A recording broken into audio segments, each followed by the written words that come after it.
Welcome back to The Explainer. So today we are going to totally decode the complex and honestly kind of hidden architecture of the modern travel industry. And to really understand how this massive global machine works, we're going to start in a pretty unusual place. We're going to look at a high-altitude valley town. Let's call it Sonomar, nestled somewhere incredibly beautiful like the valleys of Ladakh. We'll be using this one town as our anchor case study today to unpack everything from raw local economics to macro sociological theories. Now, I want you to picture the extreme reality of living and working in a place like Sonomar. The roads there, they're open to tourists for only 5 months of the year, basically May through September. For the other 7 months, heavy snow completely shuts everything down. No tourists, absolutely zero income, just the locals dealing with their everyday lives. Watching this one town cycle through a single year is going to force us to confront every possible angle of tourism. We're talking the huge economic booms, the inevitable busts, the cultural tensions, and some pretty severe environmental stress. So here is our roadmap for today's Explainer. We've got the Sonomar case study, the 4 impacts of tourism, the seasonality trap, future business trends, sociology and the tourist gaze, and finally, we'll decode our travel motivators. Let's jump right into the meat of it. Part 2. The 4 impacts of tourism. So when that wild 5-month tourist boom finally hits our case study town, it acts as a massive double-edged sword across 4 main pillars. The first, of course, is the economic impact. Come May, Sonomar wakes up. Homestays open their doors, tour guides get back to work, and the positive side is obvious, right? New jobs and fresh infrastructure. But there is a really dark side to this, called economic leakage. This happens when tourism revenue leaves the destination and flows right back out to external investors rather than staying in the host community. The harsh reality is that a lot of the big hotels are owned by outsiders, so those massive profits, they just drain back to the big cities. We can't just ask how much money a town made. We have to ask how much money actually stayed there.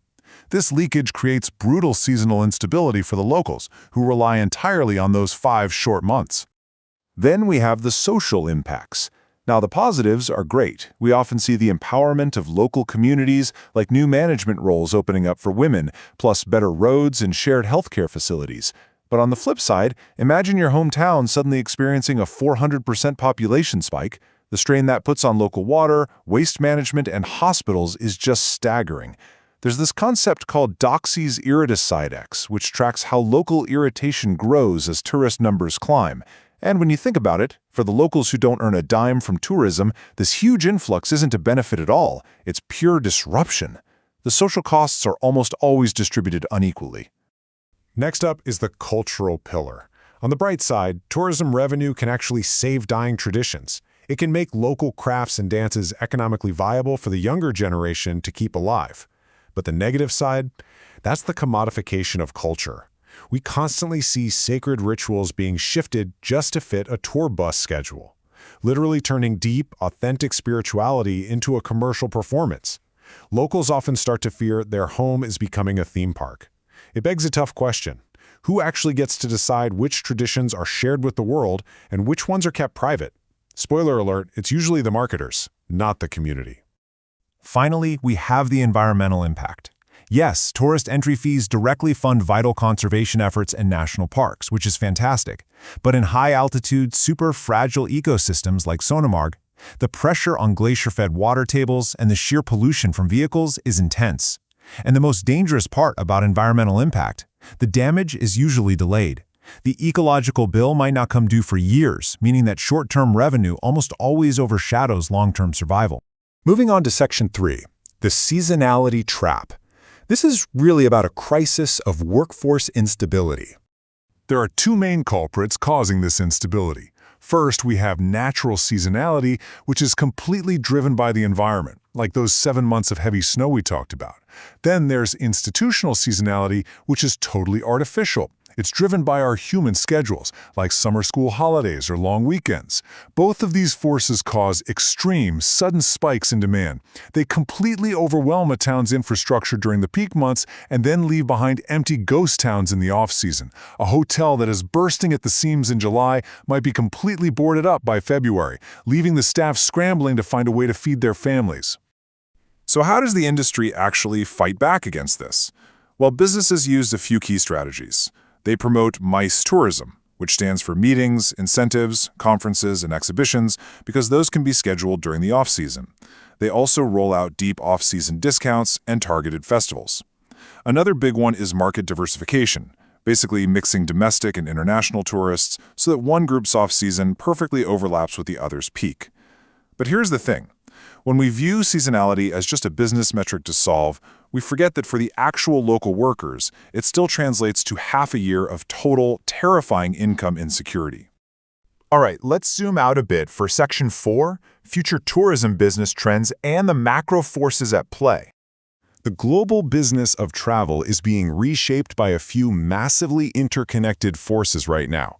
Artificial intelligence is completely revolutionizing dynamic pricing and creating hyper-personalized trip planning. At the same time, shifting Gen Z demographics mean younger travelers are prioritizing the meaning and the why behind their travel, rather than just the where. And notice those sustainability mandates. Premium travelers are now actively dodging destinations that can't actually prove their green metrics. Finally, geopolitics and border regulations will always be the ultimate gatekeepers of tourist flow. You really can't look at any of these in isolation. AI personalization has to work hand in hand with a demographic that is actively demanding true sustainability. And speaking of these interconnected trends, get a load of this new concept, coolcationing.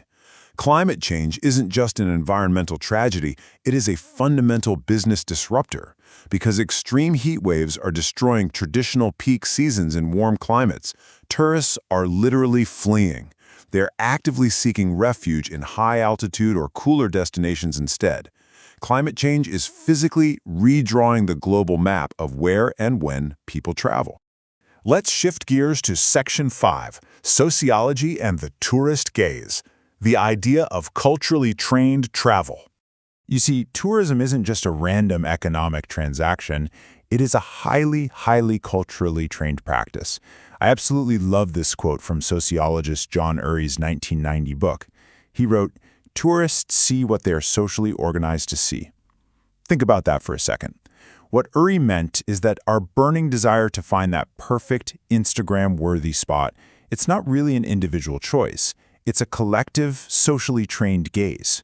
We actually learn how to see a destination based on the movies, photos, and social media we consume, and then we travel halfway across the world just to recreate the exact angles we've been preconditioned to expect. It's wild. Building right on top of that, anthropologist Victor Turner viewed a vacation as a modern rite of passage, which he broke down into 3 specific steps.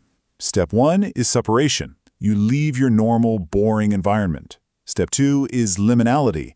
This is a magical, in-between phase where normal social rules just don't apply anymore. It's exactly why people feel so much more carefree, open, or adventurous on vacation. And step 3 is reintegration. You return home, often with an elevated social status. You get the ultimate bragging rights of saying, "Oh yeah, I just trekked the Himalayas." But we have to look at Turner's theory critically here. While the idea of a rule-free liminality sounds super romantic and fun for the tourist, it completely ignores the host community.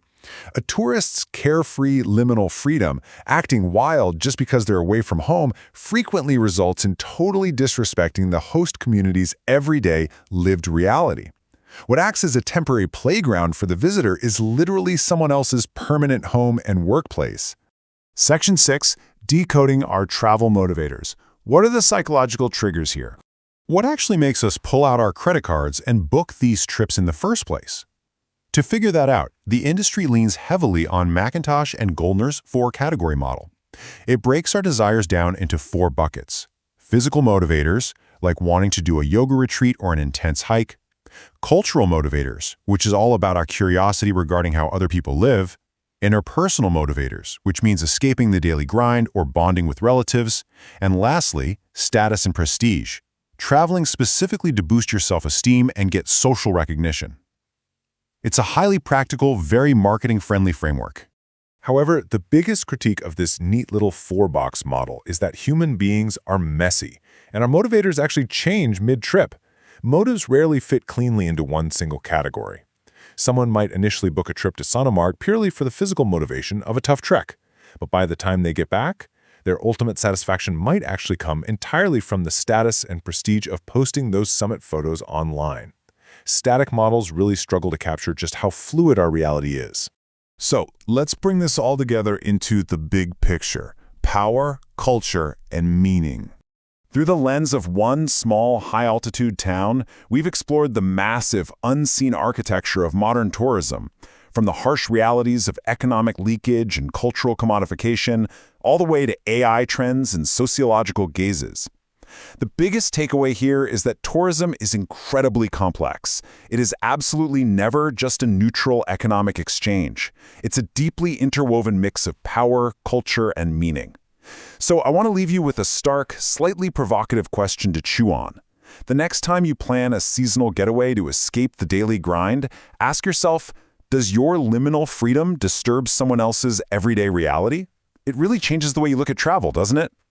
If this explainer helped you map out the hidden layers of the industry, make sure to keep seeking out the deeper context behind your own destinations. Thanks for hanging out with me today, and I'll catch you in the next explainer.